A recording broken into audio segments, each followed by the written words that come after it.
Maya Chen sat in the back corner of advanced xenobiology, her worn notebook balanced on her lap as she sketched the molecular structure Professor Valdres was projecting.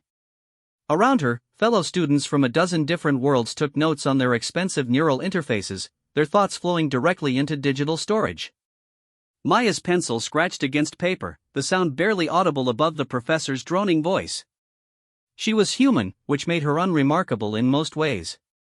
Earth had only joined the Galactic Academic Consortium 15 years ago, and humans were still considered the newcomers. They weren't the strongest like the Crothari, weren't the smartest like the Villani, and certainly weren't the most technologically advanced like the synthetics. Humans were just average. Maya pushed her glasses up her nose and continued drawing. The molecular chain was fascinating, even if she had to rely on old-fashioned hand-eye coordination to capture it. Her neural interface port had been damaged in an accident 3 years ago, and her family couldn't afford the surgery to repair it.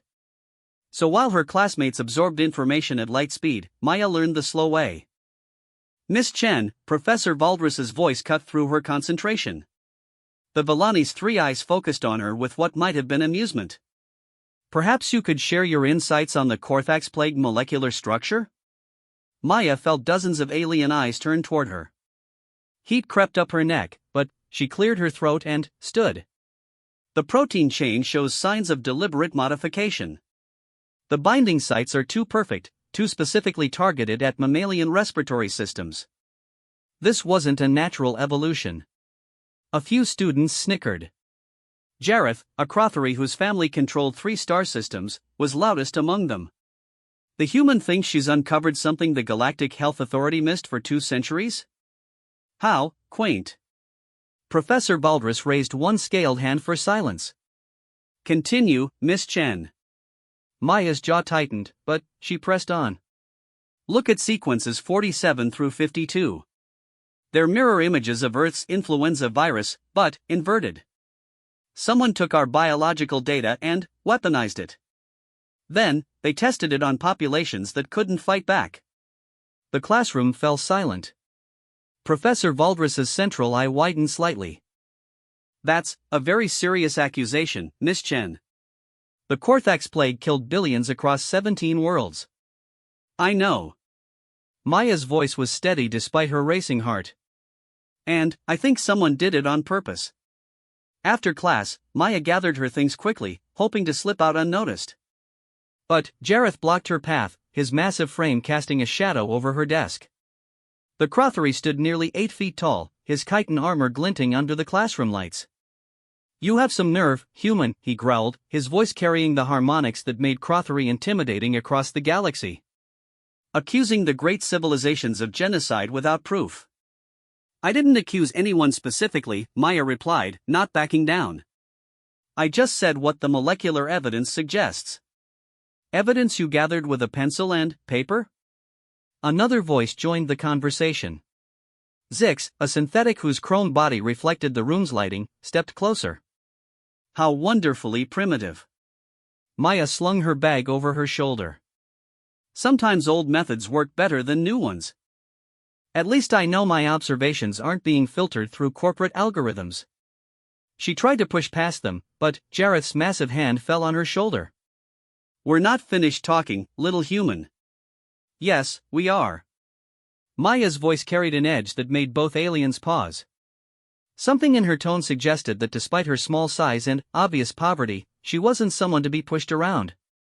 But, before the confrontation could escalate, alarms began blaring throughout the university. Emergency lights bathed the classroom in red, and Professor Valdres's voice carried over the chaos. "All students, please proceed to emergency stations immediately. This is not a drill." Maya was swept along with the crowd as thousands of students from hundreds of worlds filed through the corridors toward designated safe zones. The university's main hall had been converted into a massive briefing room, with holographic displays showing star maps and urgent text scrolling in dozens of languages.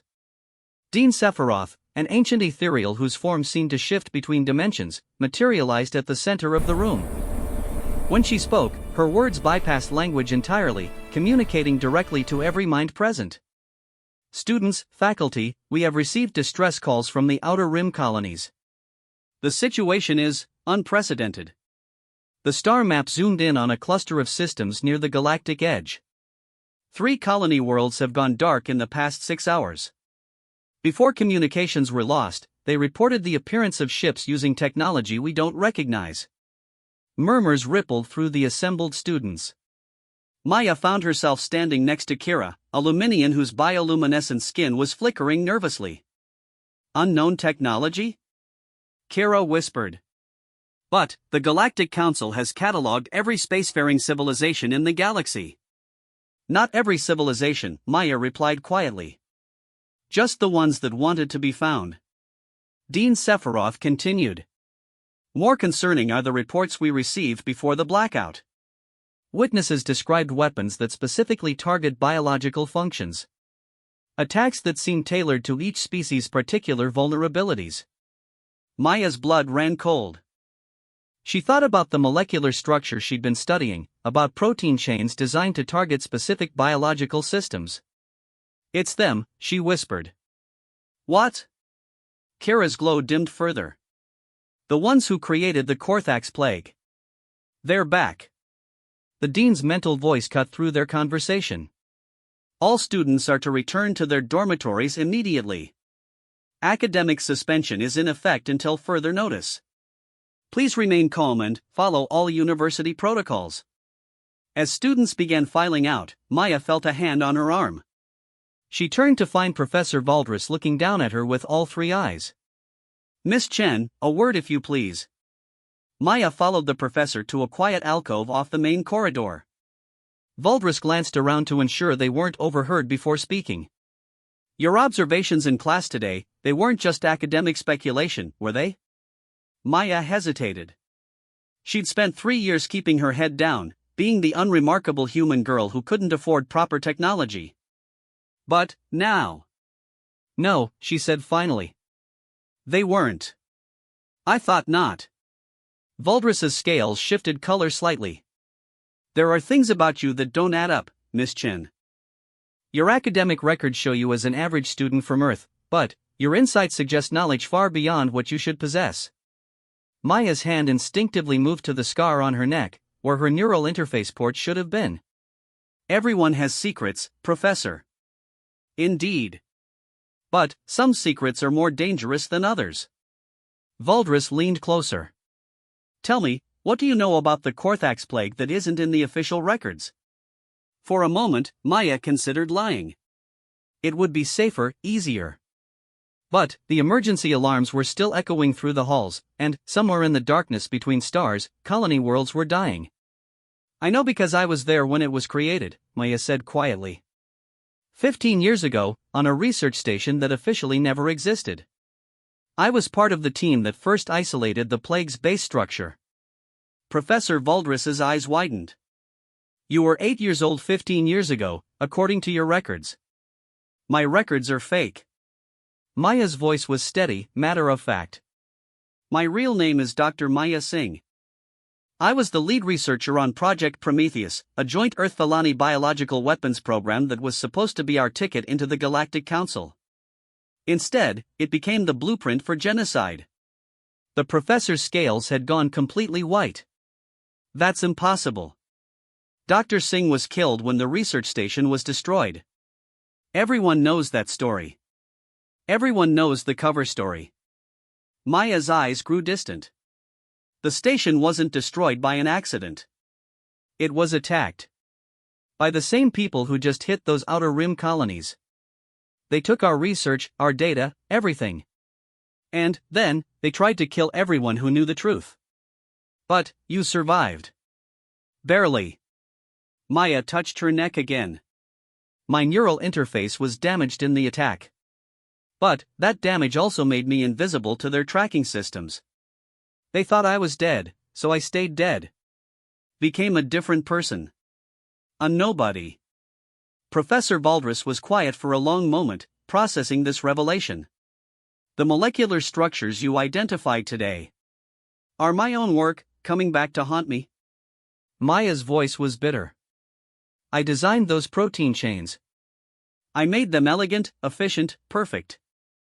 I thought I was creating a defensive weapon, something to protect Earth if we were ever attacked. Instead, I created the perfect tool for mass murder. And now they're using it again. But this time it's worse. Maya pulled out her notebook, flipping to a page covered in complex diagrams. The reports mention species-specific targeting. That means they've expanded the original design. They can now tailor the weapon to target any biological form they encounter. Professor Valdres studied the diagrams with growing alarm. This level of sophistication, it would require detailed biological data on every species in the galaxy, which they could only get from someone with access to Galactic Council medical databases. Maya closed the notebook. Someone on the inside is helping them. The implications hung heavy between them. If Maya was right, then, the attack on the Outer Rim colonies was just the beginning. And, somewhere within the galactic government itself was a traitor who had access to the biological vulnerabilities of every member species. What do you intend to do? Professor Valdres asked finally. Maya looked toward the main hall, where students were still filing out in worried groups. She thought about Jareth and his casual arrogance, about Zix and her technological superiority, about all the ways she'd been dismissed and underestimated over the past 3 years. I'm going to stop them, she said simply. I created this weapon. I'm the only one who truly understands how it works. And, more importantly, I'm the only one who knows how to destroy it. You're one person. A student with no resources and no official standing. Maya smiled, and, for the first time, Professor Valdres glimpsed something dangerous beneath the quiet exterior of the ordinary girl from Earth. That's what makes me perfect for the job. No one will see me coming. That night, Maya sat in her small dormitory room, surrounded by papers covered in molecular diagrams and star charts. Her roommate, a plant-like botanist named Thistle, had gone to stay with friends, leaving Maya alone with her thoughts. She'd spent 3 years hiding, trying to forget what she'd done and what she'd lost. But the past had a way of catching up, and now innocent people were dying because of her work. The molecular weapon she'd designed was being used to commit genocide on a scale that dwarfed even the original Korthax plague. Maya pulled out a secure communication device she'd hidden behind a loose panel in the wall. It was ancient by galactic standards, built using Earth technology that most aliens couldn't even recognize. She activated it and sent a single encrypted message to an address that officially didn't exist. Package is compromised. Requesting immediate extraction. The reply came within minutes, extraction impossible. Current situation too hot. Maintain cover. Maya stared at the device for a long moment, then typed back, cover blown. Going active. This time the response was immediate, negative. Stand down. Orders direct from Council. Maya's fingers hesitated over the keypad. For 3 years, she'd followed orders. She'd been the good little asset, staying hidden and gathering intelligence. But now people were dying, and her handlers were more concerned with maintaining operational security than stopping a genocide. She typed one final message, Council can go to hell. I'm going to finish this. Then, she destroyed the device. Maya spent the rest of the night preparing. She gathered her research notes, her real identification documents, and the few personal items that mattered. Everything else she left behind. The ordinary girl named Maya Chen would disappear tonight. In her place would emerge someone far more dangerous. As dawn broke over the university spires, Maya made her way to the restricted research levels deep beneath the main campus. Her student access card shouldn't have worked for these areas, but she'd been quietly modifying security protocols for months, preparing for a day she'd hoped would never come. The biological research labs were extensive, containing samples and data from thousands of worlds. Maya moved through them with practiced efficiency, gathering specific materials and downloading files that would normally require years of clearance to access. She worked quickly but carefully, leaving no trace of her presence. In the deepest laboratory, she found what she was looking for, a complete molecular synthesis unit capable of creating any biological compound from base elements. It was the same type of equipment she'd used 15 years ago, when she was still naive enough to believe her work would be used to protect people. Maya began inputting sequences from memory, her fingers flying over the control interface. She wasn't creating a weapon this time. She was creating its opposite, a counteragent that could neutralize the molecular weapon she'd designed. It would take hours to synthesize, but, when it was finished, she'd have the only antidote in existence to her own creation. As the machines hummed quietly around her, Maya allowed herself to think about the path that had brought her here. 15 years ago, she'd been humanity's brightest star, a prodigy who'd earned her doctorate at 17 and was already making breakthroughs that impressed even the most advanced alien civilizations. Then, Project Prometheus had happened, and everything changed. The attack on the research station had been swift and brutal. Unknown ships had appeared without warning, their weapons specifically designed to disable rather than destroy. They'd wanted the research intact, and they'd been willing to kill anyone who might interfere. Maya remembered the corridors filled with smoke, the screams of colleagues she'd worked alongside for months. She remembered hiding in a service conduit as armored figures swept through the labs, copying data and eliminating witnesses. And she remembered the explosion that had damaged her neural interface and left her presumed dead among the wreckage. The official story was that the station had suffered a catastrophic accident during a routine experiment. The research data was lost, the personnel casualties were tragic but unavoidable, and the project was classified beyond any hope of disclosure. Earth got its seat on the Galactic Council, and everyone agreed to never speak of Prometheus again. Except the attackers had taken copies of everything. And, now, 15 years later, they were using Maya's work to wage war against the galaxy itself. The synthesis unit chimed softly, indicating the first phase of production was complete. Maya checked the molecular structure on the display, comparing it against her calculations. Everything looked correct. The counteragent would work, but only if she could get it to the affected areas in time. That would be the hard part. The Outer Rim colonies were in quarantine, and only authorized military vessels were being allowed through. Maya had no official standing, no credentials that would get her past council security. She was just a student who was supposed to be hiding in her dormitory. But she had something else, knowledge of how her weapon worked and connections from her past life that might still be active. If she could reach the right people, if she could convince them that she was who she claimed to be, then maybe she could get the antidote where it needed to go. The laboratory door hissed open behind her, and Maya spun around to find Professor Valdres standing in the entrance. The Villani scales were dark with concern. "I thought I might find you here," Valdres said quietly. "You shouldn't have come." Maya's hand moved instinctively toward the emergency shutdown controls. "This is dangerous knowledge. The fewer people who know, the better." "It's too late for that." Valdres stepped into the lab and let the door close behind her. "I've been thinking about our conversation, and I've made some inquiries." "Your story checks out, Dr. Singh. At least, the parts that can be verified." Maya studied the professor's expression. "What do you want?" "To help." Valdres moved closer to the synthesis unit, examining the molecular structures on the display.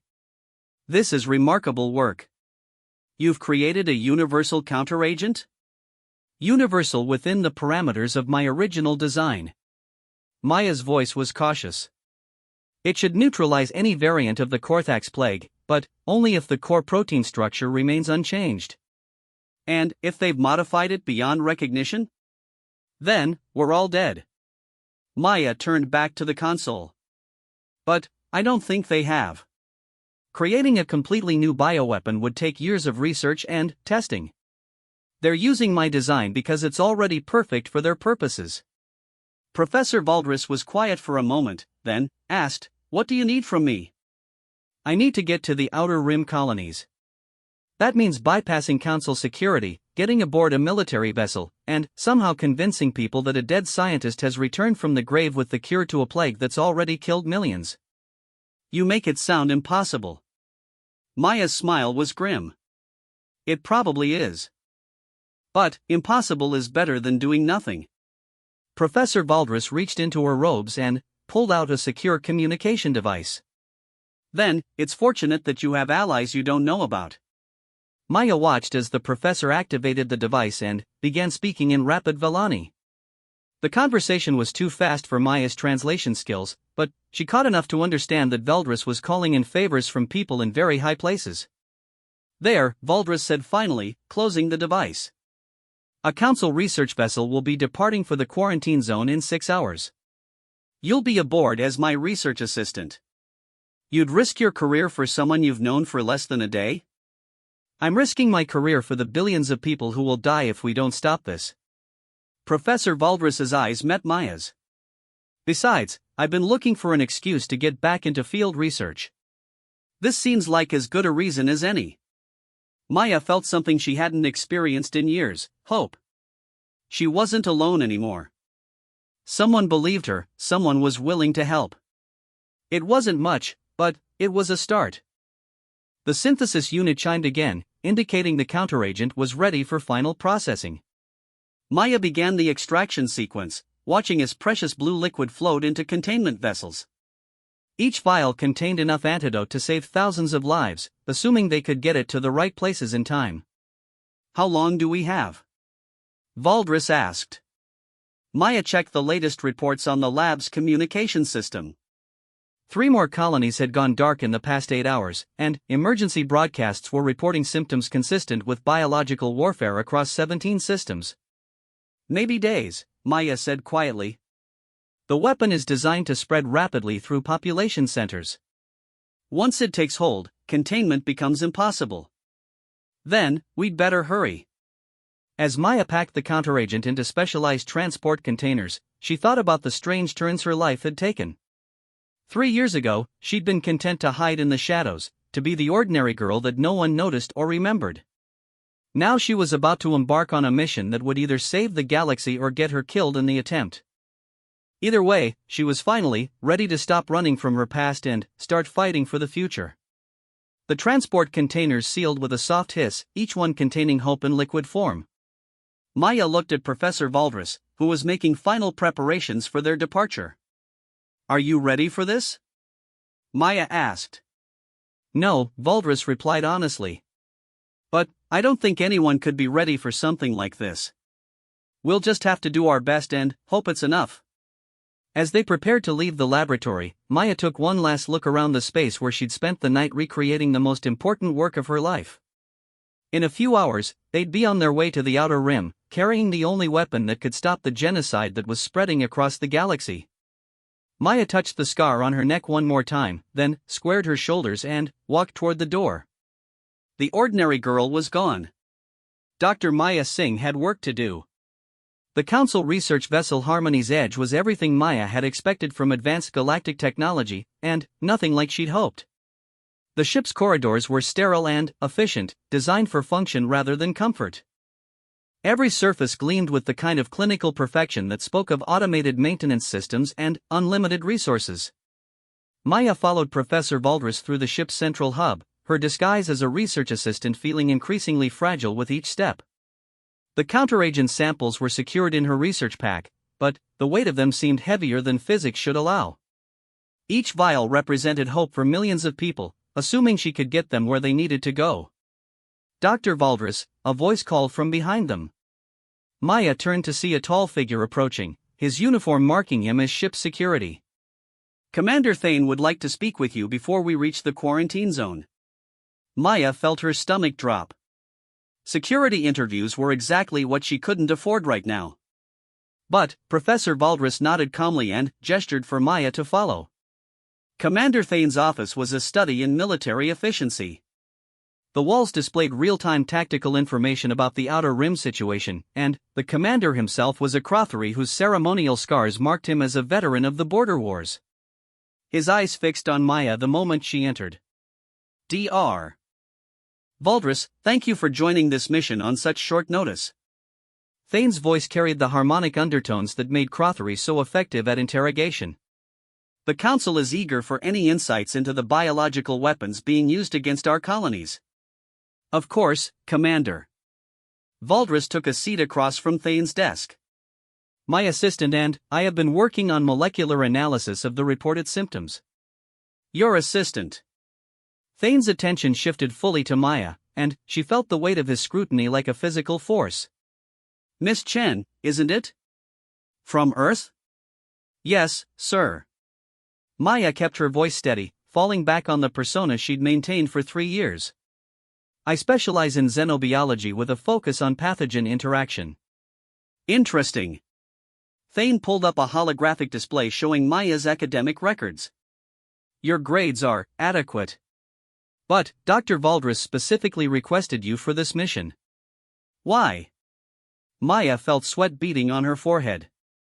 This was the moment when her cover would either hold or crumble completely. But, before she could speak, Professor Valdris intervened.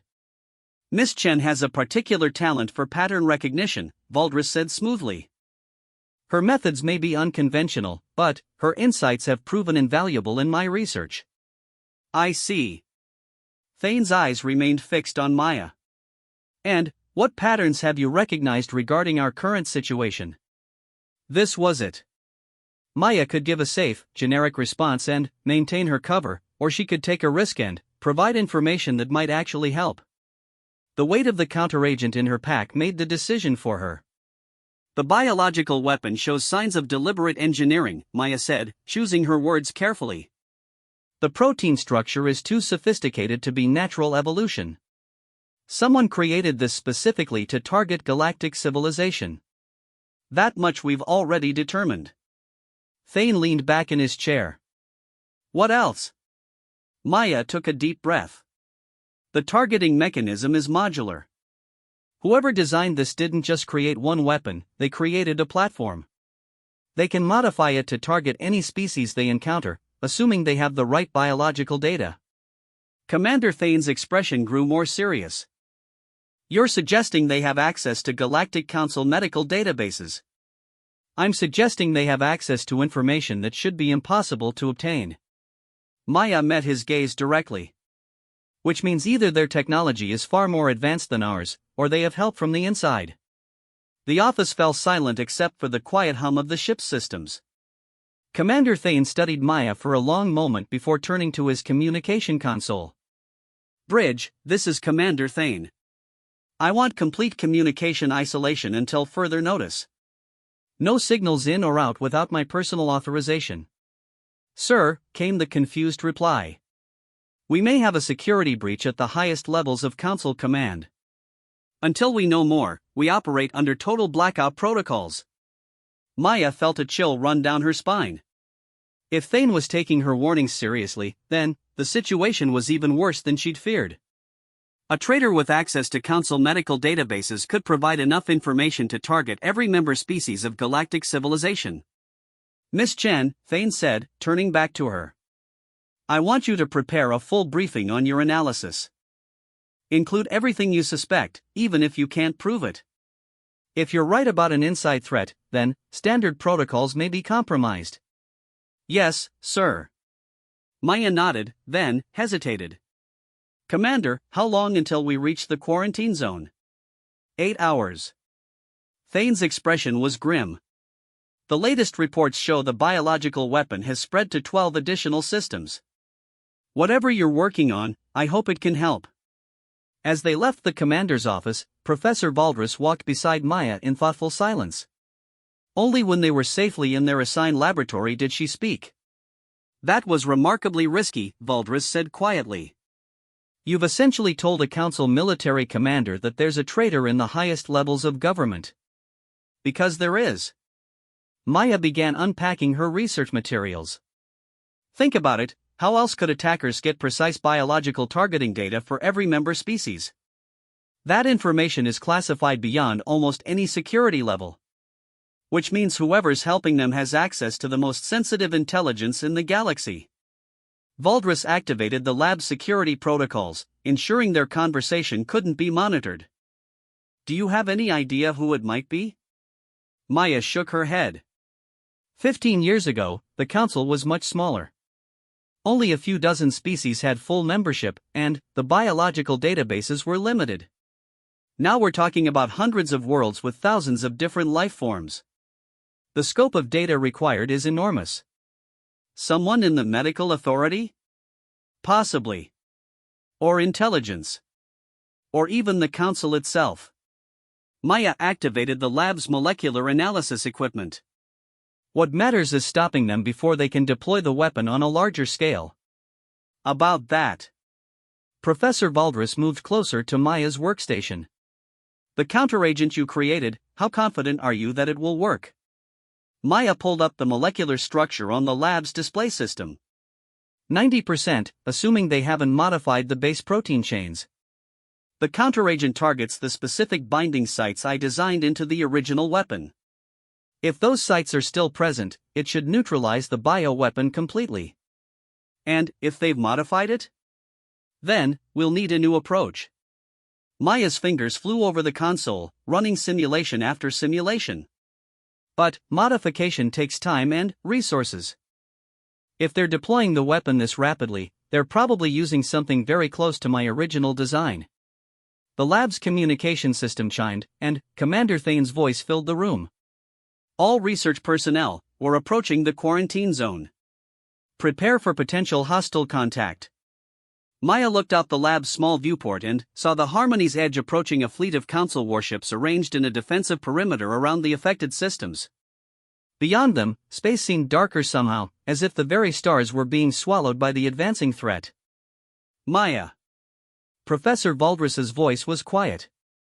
Before we go any further, I need to know something. Are you really just a student who stumbled onto this analysis, or is there more to your story? Maya met her professor's eyes, seeing genuine concern and growing suspicion. After everything Valdris had done to help her, she deserved some version of the truth. I'm not who I appear to be, Maya said finally. But, I can't tell you more than that without putting you in danger. What I can tell you is that I've dedicated my life to stopping this weapon, and I won't let it be used to commit genocide. That's not really an answer. It's all the answer I can give right now. Maya turned back to her workstation. But, I promise you this, when this is over, if we both survive, I'll tell you everything. Before Professor Valdris could respond, alarms began blaring throughout the ship. The lights dimmed to emergency levels, and the artificial gravity fluctuated slightly as the Harmony's Edge changed course rapidly. All hands to battle stations, came the announcement over the ship's communication system. Unknown vessels approaching from the outer system. Defensive posture authorized. Maya felt her heart racing as she looked out the viewport. In the distance, shapes were emerging from the darkness between stars, ships unlike anything in the Council fleet. They moved with predatory grace, their hulls seeming to absorb light rather than reflect it. They're here, Maya whispered. The ones who attacked the research station 15 years ago. The ship shuddered as weapons fire erupted around them. The Council fleet was responding to the threat, but the unknown vessels seemed to anticipate their every move. Maya watched in horror as one of the Council cruisers simply stopped moving, its lights dimming as if all power had been drained from its systems. Biological warfare, Professor Valdris breathed. They're not just using your weapon on the colonies. They're using it on the crews of our ships. Maya's mind raced through the implications. If the attackers could deploy her bioweapon through ship-to-ship contact, then no one was safe. Enclosed environments like starships would be perfect breeding grounds for the pathogen, and, once it took hold, an entire crew could be incapacitated within hours. We need to get the counteragent to the fleet, Maya said, grabbing the transport containers. If they're using the weapon on our ships, then, the Harmony's Edge lurched violently, throwing both women against the lab wall. Emergency lighting bathed everything in red, and the ship's defensive systems came online with a high-pitched whine. Direct hit to the research section, came the announcement. All personnel in sections 7 through 12, prepare for possible hull breach. Maya looked around the lab, taking in the sophisticated equipment and irreplaceable research materials. In minutes, all of it might be exposed to vacuum. But, the counteragent containers were designed for extreme conditions. If she could get them to the ship's medical bay, they might survive even if the research section was destroyed. Professor, we need to go. Now. They gathered the essential materials and ran for the door, just as another impact shook the ship. The corridor outside the lab was filled with smoke and emergency personnel rushing toward damaged sections. Maya and Professor Valdris fought their way through the chaos, heading for the central medical facility. Behind them, Maya could hear the sound of atmosphere rushing out through damaged bulkheads.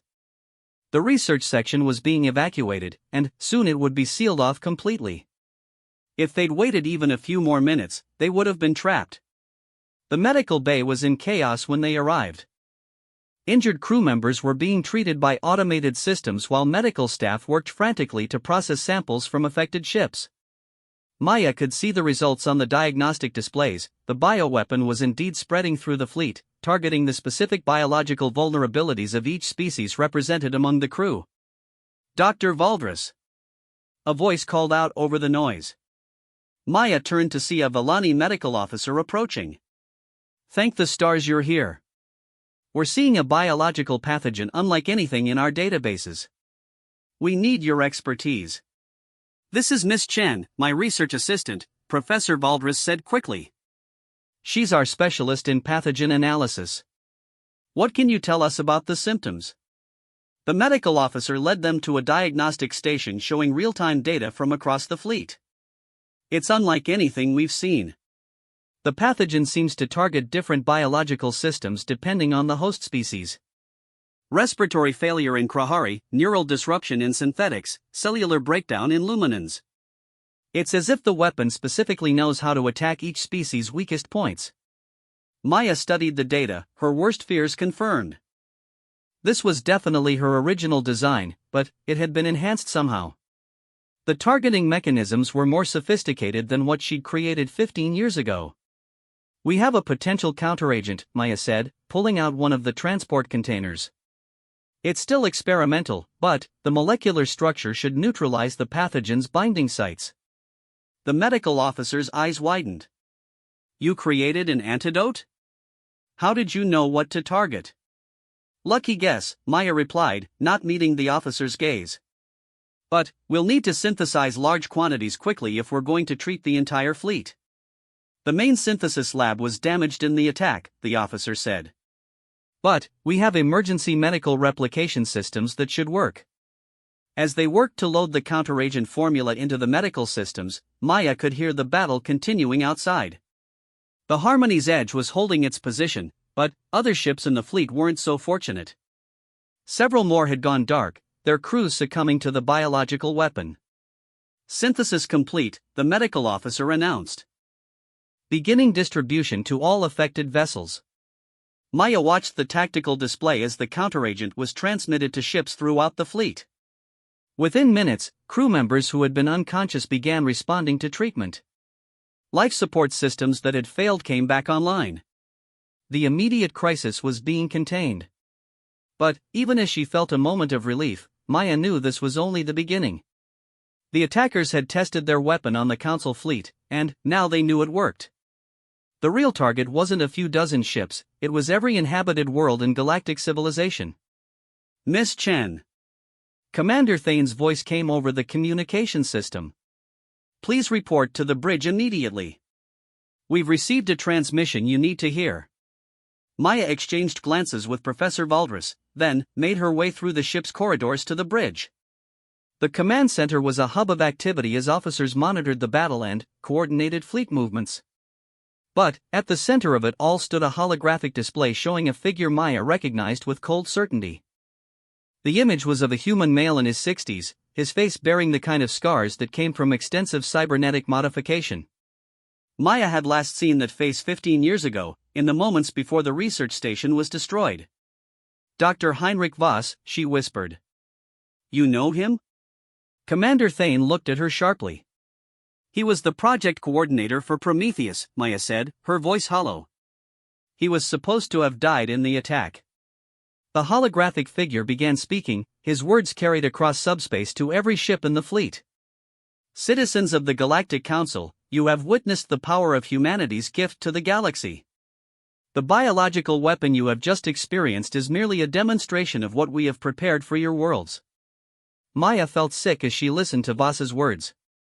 This wasn't just about revenge for Prometheus, it was about something much larger and more terrifying.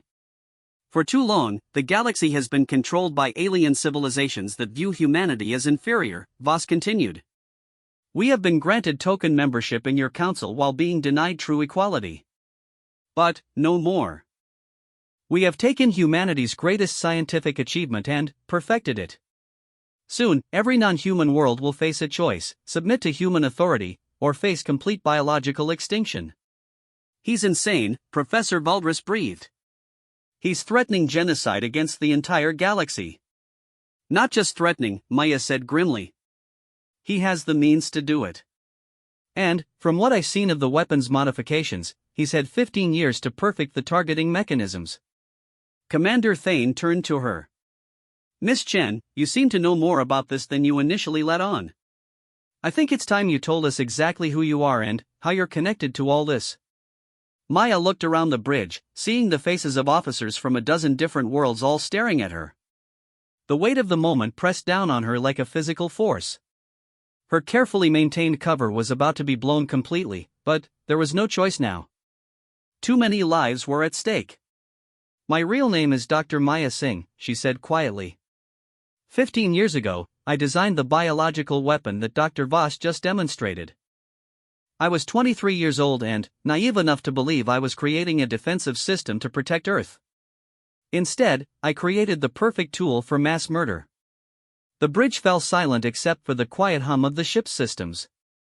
Maya could feel the weight of their stares, the shock and accusation in their eyes. She was the creator of the weapon that threatened to destroy galactic civilization. The research station attack was meant to steal our work and eliminate anyone who could interfere with its deployment, Maya continued. I survived because my neural interface was damaged and I was presumed dead. For 15 years, I've been hiding, trying to atone for what I created. And now it's being used exactly as I always feared it would be. Commander Thane's expression was unreadable. You're telling me that a council research vessel is carrying the creator of the weapon that's threatening the galaxy? I'm telling you that this ship is carrying the only person who fully understands how that weapon works and how to stop it.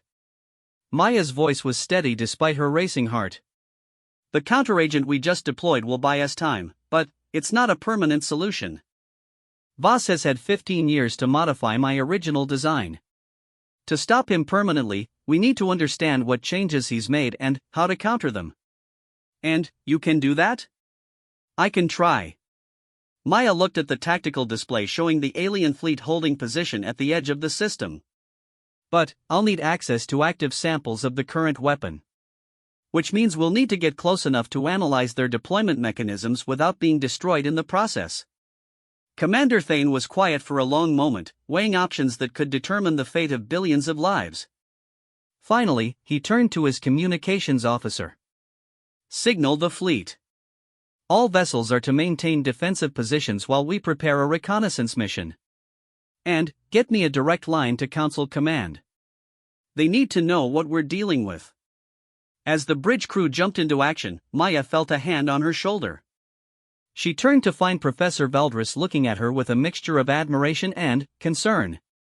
Dr. Singh, Valdris said quietly. I understand now why you've been hiding. But you don't have to face this alone. Maya nodded, feeling some of the weight lift from her shoulders. For the first time in 15 years, she wasn't carrying her burden alone. The road ahead would be dangerous and probably impossible, but at least she wouldn't have to walk it in isolation. She looked back at the holographic display showing Boss's face, frozen in mid-transmission. The man who had stolen her work and turned it into an instrument of genocide was waiting somewhere in the darkness, confident that his modified weapon would bring the galaxy to its knees. Maya had created the foundation of that weapon in a moment of naive hope. Now she would have to destroy it, even if the process destroyed her as well. It was the only way to stop the nightmare she had helped to create, and to ensure that humanity's legacy in the galaxy would be something other than genocide. The battle for the galaxy was just beginning, and Maya Singh, no longer the ordinary girl who hid in the shadows, was ready to fight. 3 days after the fleet engagement, Maya found herself standing in the war room of the Council's most secure facility, deep within the asteroid fortress of Kepler Station. Around the holographic display table stood representatives from every major civilization in the galaxy, their faces grim as they studied the tactical situation. The enemy fleet had withdrawn after demonstrating their biological weapon, but intelligence reports indicated they were massing forces throughout the outer rim. Dr. Heinrich Voss had made good on his threats. 12 colony worlds had already fallen to modified versions of Maya's original bioweapon, their populations either dead or forced into submission under human colonial administration. The situation continues to deteriorate, announced Chancellor Kethvar, the ethereal who served as the Council's highest authority. Her translucent form flickered with patterns that indicated deep concern. Our latest intelligence suggests the enemy has enough biological weapons to target every inhabited system in Council space. Maya studied the data flowing across the tactical display. Each red marker represented a world under threat, millions of lives hanging in the balance. The scale of potential destruction was staggering. If Voss's group succeeded in their campaign, it would represent the largest genocide in galactic history. Dr. Singh. Chancellor Kethvar's attention turned to Maya. You've had 3 days to analyze the weapon samples we recovered. What can you tell us? Maya activated the molecular display, showing the complex protein structures she'd been studying since their arrival at Kepler Station. The good news is that the core targeting mechanism is still based on my original design. The counteragent we deployed should continue to be effective against direct exposure. And the bad news? Voss has made the weapon adaptive. Maya highlighted specific molecular sequences on the display. He's added recursive modification algorithms that allow the bioweapon to evolve in real time. Every time it encounters resistance, it learns and adapts. Eventually, it will overcome any static counteragent we deploy. The room fell silent as the implications sank in. Representative Thal, a massive Crothery general, was the first to speak. You're saying our defenses are temporary at best? I'm saying we can't win a purely defensive war, Maya replied. Every time we deploy the counteragent, Voss's weapon gets smarter. Eventually, it will find a way around our defenses, and then, there won't be anything stopping it from spreading across the entire galaxy. Then, what do you propose? Chancellor Kethvar's form shimmered with urgency. Maya took a deep breath. This was the moment she'd been dreading and preparing for in equal measure. We need to go on the offensive. Find the source of the weapons production and destroy it before they can deploy the next generation. Our intelligence indicates the enemy has facilities scattered across dozens of systems, General Thal pointed out. We don't have the forces to assault all of them simultaneously. We don't need to. Maya pulled up a different display, showing the molecular synthesis requirements for the bioweapon. The adaptive algorithms require enormous computational resources and exotic materials. There can't be more than a handful of facilities capable of producing the advanced variants. How can you be certain? Because I designed the base algorithms 15 years ago. Maya's voice carried the weight of old guilt.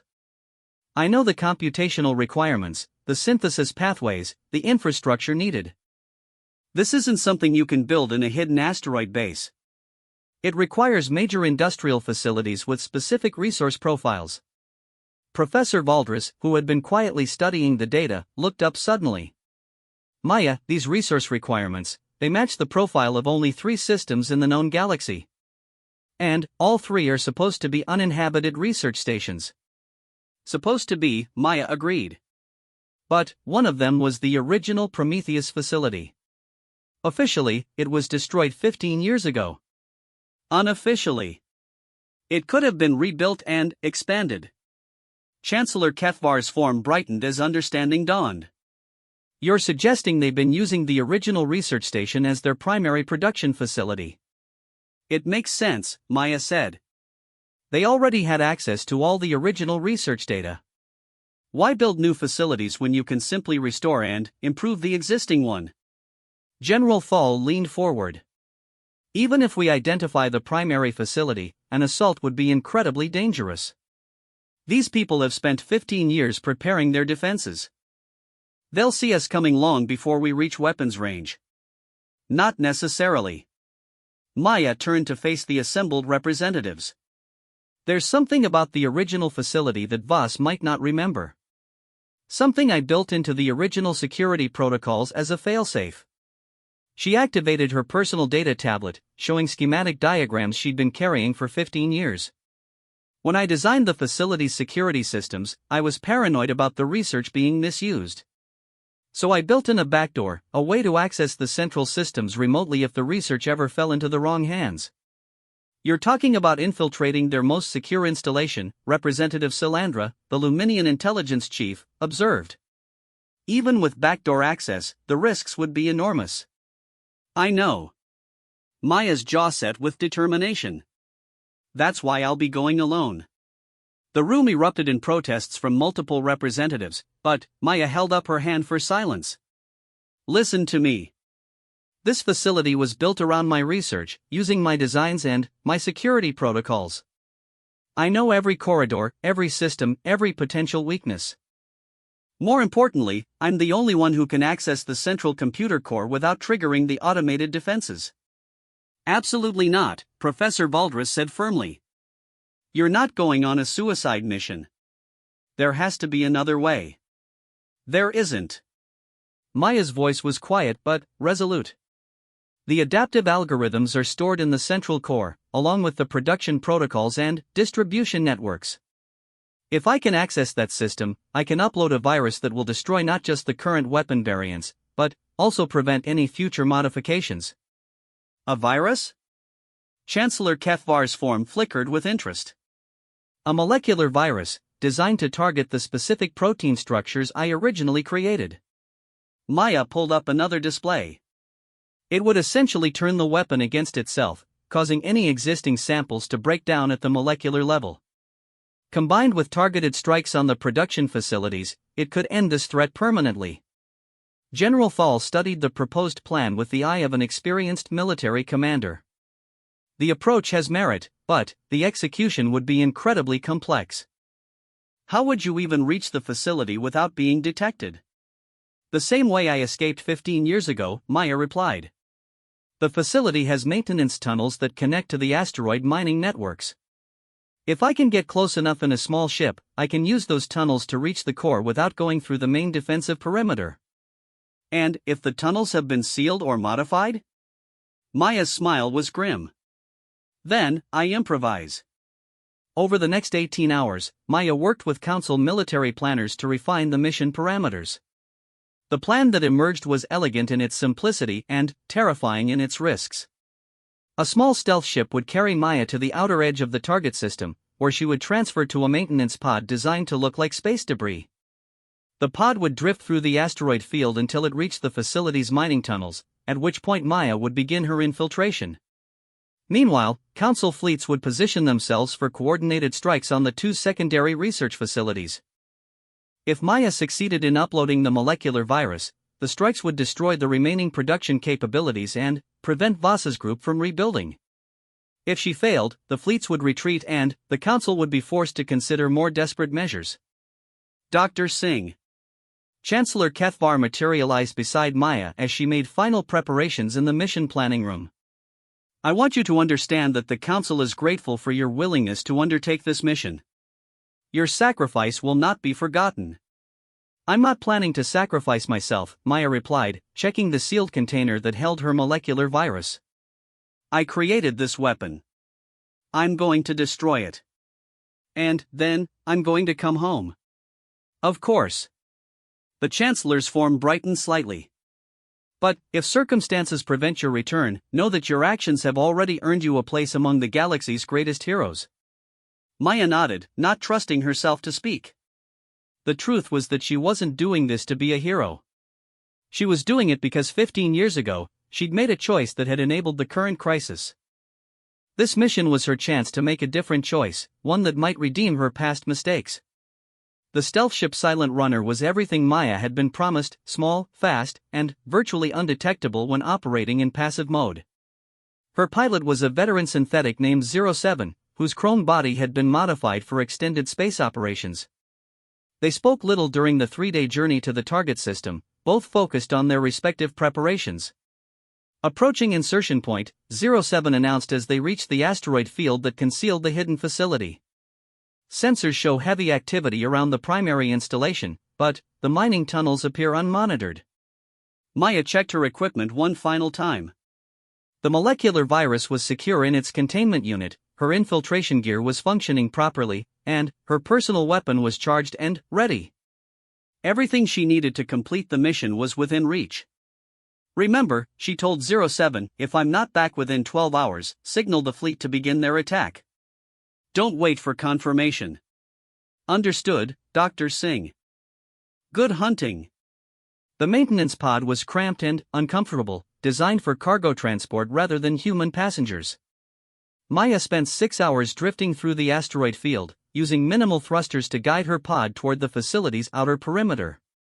Through the small viewport, she could see the massive installation that had been built around the original research station. Voss hadn't just restored the facility, he'd expanded it into a major industrial complex. Multiple production wings extended from the central core, each one probably capable of producing enough bioweapon to sterilize dozens of worlds. The scope of the operation was staggering, representing 15 years of careful planning and resource accumulation. The mining tunnel entrance was exactly where Maya remembered it, concealed behind a false asteroid that retracted as her pod approached. The recognition system still accepted her old access codes, a fact that filled her with both relief and apprehension. If her codes still worked, it meant Voss was confident that no one from the original team had survived to threaten his operation. He was about to learn how wrong he'd been. Maya abandoned the pod in the tunnel and began making her way through the facility's maintenance systems. The tunnels were larger than she remembered, expanded to accommodate the increased industrial capacity. But the basic layout was unchanged, and she found her way to the central core without difficulty. The core chamber was a cathedral of technology, its walls lined with quantum processors and molecular synthesizers. At the center stood the main computer terminal, its display showing real-time data from biological weapons deployed across the galaxy. Maya felt sick as she saw the casualty reports scrolling past, millions of lives lost or threatened because of her creation. "I was wondering when you would finally come home." Maya spun around to find Dr. Heinrich Voss standing in the chamber's entrance, his cybernetic modifications more extensive than she remembered. Half his face was metallic, and his left arm had been replaced entirely with a mechanical appendage designed for direct neural interface with computer systems. "Heinrich." Maya's hand moved instinctively toward her weapon, but stopped when she saw the dozen armed guards flanking Voss. "I should have known you'd be watching the access tunnels." "Oh, I've been watching much more than that." Voss stepped into the chamber, his mechanical arm interfacing directly with a control panel. "Did you really think I wouldn't notice when my star pupil started advising the Council fleet?" Dr. Maya Singh, the architect of humanity's greatest achievement, masquerading as a simple university student. "Your achievement," Maya corrected. "I designed a defensive weapon. You turned it into an instrument of genocide." "I turned it into exactly what it was always meant to be." Voss's smile was cold. "Did you think the Council accepted Earth into their precious Federation out of respect? They wanted our biological expertise, our willingness to create weapons they were too squeamish to design themselves. Project Prometheus was always intended to give humanity leverage over alien civilizations." "That's not true." But even as Maya spoke, she felt a chill of uncertainty. Had she been that naive 15 years ago? "Isn't it?" Voss gestured to the displays around them. "Look at what your defensive weapon has accomplished. 12 worlds have surrendered rather than face extinction. Human colonies are being established throughout their territories. For the first time in galactic history, humanity is taking its rightful place as the dominant species. By committing genocide. By demonstrating our superiority." Voss's mechanical arm moved over the control interface with inhuman precision. The alien civilizations have had millennia to prove their worth. Instead, they've created a stagnant bureaucracy that stifles innovation and maintains their own privileged positions. It's time for change. Maya saw her chance as Voss became absorbed in his manipulation of the core systems. She pulled out the containment unit holding her molecular virus and began moving toward the central upload terminal. If she could get close enough. "I wouldn't do that if I were you." Maya froze as she felt the cold barrel of an energy weapon pressed against her neck. One of Voss's guards had circled behind her while she was distracted. "Did you really think I would make this easy for you?" Voss turned away from the control interface, his cybernetic eye focusing on the containment unit in Maya's hands. A molecular virus designed to destroy the adaptive algorithms. Clever, but ultimately pointless. "It will work," Maya said defiantly. "I know how the proteins interact. I designed the original binding sequences." "Yes, you did. 15 years ago. Voss gestured to the massive computer displays. But, I've had all this time to improve on your work. The current generation of weapons bears only superficial resemblance to your original design. Your virus might slow the process by a few hours, but it won't stop what's already in motion. Maya felt her heart sink as she realized the truth of his words. The molecular structures she'd studied had been changed far more extensively than she'd realized. Her virus was designed for the old version of the weapon, not the evolved form that Voss had created. However, Voss continued, I'm not entirely without sentiment. You were my brightest student, Maya. Join me now, and I'll give you the chance to help design the next phase of human expansion. Refuse, and you'll simply become another casualty of the biological weapon you helped to create. Maya looked around the chamber, taking in the massive scope of Voss's operation. Even if she could somehow destroy this facility, there were others. The adapted weapons were already deployed across the galaxy. The molecular virus she'd spent days perfecting would only delay the inevitable. But, then, she noticed something that made her pulse quicken. The central computer core wasn't just running production algorithms, it was connected to every deployed weapon in real time, constantly updating and modifying their molecular structures based on environmental feedback. If she could access that connection. I have a better idea, Maya said, slowly reaching toward her personal data tablet. No sudden movements, the guard warned, pressing the weapon more firmly against her neck. Relax, Voss told his subordinate. Let her speak.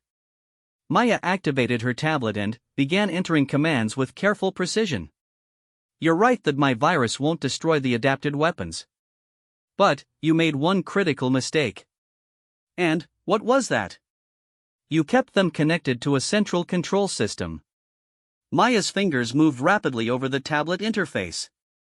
Which means I don't need to destroy the weapons individually. I just need to convince the control system that they're malfunctioning. Voss's cybernetic eye widened in understanding just as Maya completed her input sequence. The molecular virus uploaded directly into the central computer core, but, instead of targeting the weapons themselves, it attacked the adaptive algorithms that controlled their evolution. Alarms began blaring throughout the facility as the control system registered catastrophic failures across its entire network. The adapted weapons, deprived of their guiding intelligence, began reverting to their original molecular structures that Maya's original counteragent could neutralize. You brilliant little fool, Voss breathed, his mechanical hand flying over the control interface as he tried to regain control. You've doomed us all. Without the adaptive algorithms, the weapons will become unstable. They'll spread beyond our ability to control them. No, they won't. Maya smiled as she watched the system readouts change. Because I didn't just upload a virus. I uploaded a shutdown command. In 10 minutes, every biological weapon connected to this network will break down at the molecular level. The guard's weapon trembled against Maya's neck as the facility shook around them. Emergency systems were activating throughout the complex as the loss of central control triggered automatic safety protocols. Dr. Singh. Voss's voice carried a note of grudging respect. Even if you succeed in destroying my weapons, you can't stop what's already begun. Human colonies have been established on 12 worlds. The balance of galactic power has shifted permanently. Maybe, Maya acknowledged. But, at least the killing will stop. The facility shook again, more violently this time. Through the chamber's viewports, Maya could see Council fleet ships emerging from hyperspace, their weapons already charging for bombardment of the secondary facilities. Her mission had succeeded, the molecular virus was spreading through Voss's network, and the coordinated strike was proceeding as planned. But Voss wasn't finished. His mechanical arm interfaced directly with the core systems one final time, and Maya heard the distinctive whine of weapons charging throughout the facility. If I can't preserve my life's work, Voss said quietly, then I'll make sure no one else benefits from it either. Maya realized with horror that he was initiating a self-destruct sequence. The facility's fusion reactors were being overloaded, and, in minutes the entire installation would be vaporized. She thought about 07 waiting in the silent runner, about Professor Valdris and the council representatives who had trusted her with this mission. Heinrich, don't do this, Maya said urgently. There are thousands of people working in this facility. Innocent technicians and researchers who don't deserve to die for your ambitions. Innocent? Voss's laugh was bitter. There are no innocents in war, Maya. There are only winners and losers. And if humanity can't win, then at least we'll ensure our enemies don't claim victory. The countdown reached 5 minutes. Around them, automated systems were beginning emergency evacuation procedures, but Maya knew there wasn't enough time to get everyone off the facility. Too many people would die in the explosion, and their deaths would be on her conscience along with all the other casualties of the weapon she'd helped create. Unless. Maya looked at the central computer core, its quantum processors still running despite the chaos around them. The facility's systems were designed with multiple redundancies, including manual overrides for critical functions. If she could access the reactor control systems directly. "I'm sorry, Heinrich," she said quietly, then pulled out her personal weapon and fired. The energy blast caught the guard by surprise, sending him stumbling backward. Maya dove toward the central terminal as Voss's other guards opened fire, plasma bolts searing the air around her. She reached the interface and began entering commands as quickly as her fingers would move. The reactor override codes were buried deep in the system architecture, protected by multiple layers of encryption. But Maya had helped design those protections 15 years ago, and she still remembered the backdoors she'd built into the security protocols. "You can't stop it," Voss called out as his guards continued firing. "The reactors are already in cascade failure. Even if you override the self-destruct, the facility is doomed." "Maybe," Maya replied, her hands flying over the interface. "But I can buy enough time for the evacuation." The override codes accepted her input, and the reactor countdown slowed from minutes to hours. It wasn't a permanent solution, but it would give the facility's population time to reach the escape pods and shuttles. Maya felt something impact her shoulder and realized she'd been hit by a plasma bolt. Her left arm went numb, but she continued working with her right hand, uploading the final components of her molecular virus into the facility's communication systems. "It's done," she announced as the upload completed. "Every biological weapon in your network has been neutralized. The killing stops now." Voss's cybernetic eye dimmed as he received confirmation of the virus's success. Around the galaxy, adapted bioweapons were breaking down at the molecular level, their threat neutralized by the same human ingenuity that had created them. "Perhaps you're right," Voss said quietly. "Perhaps this is how it was always meant to end." The student surpassing the teacher. Maya felt the facility shudder around her as the evacuation reached critical phase. Through the viewport, she could see streams of escape pods fleeing toward Council rescue ships. Most of the facility's population would survive, despite Voss's attempt to destroy them along with his life's work. "Come on," she said, extending her good hand toward Voss. "There's still time to get out of here." For a moment, the older scientist hesitated. Then, he shook his head. "No, Maya. This facility was my life's work.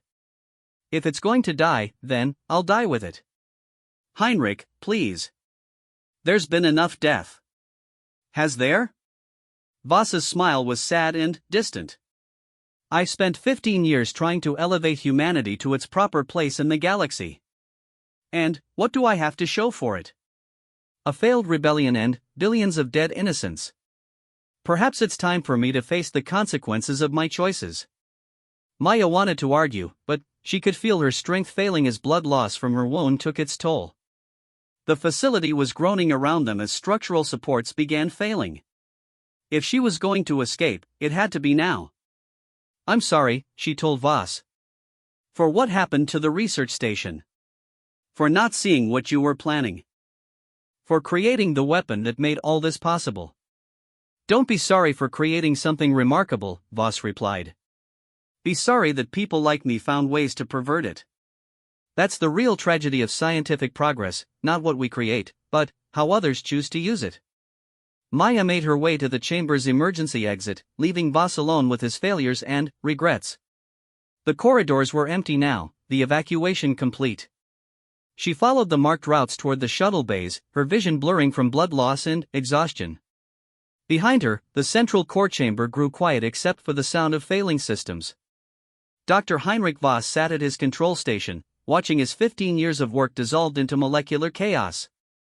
He had tried to reshape the galaxy through the application of human brilliance, and he had failed.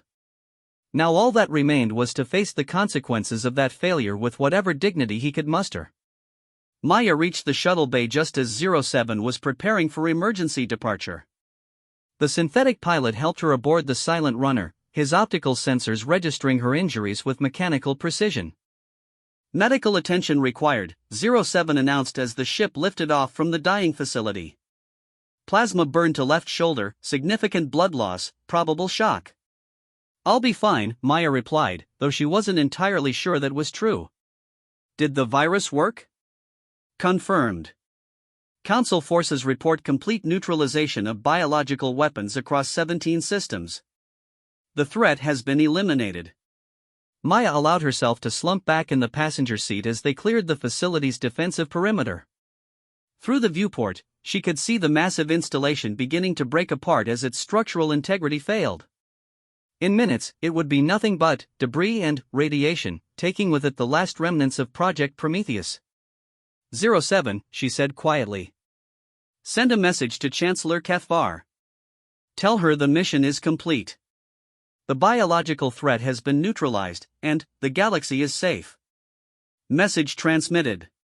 ETA to Kepler Station is 6 hours. Maya closed her eyes and tried not to think about the choices that had led her to this moment.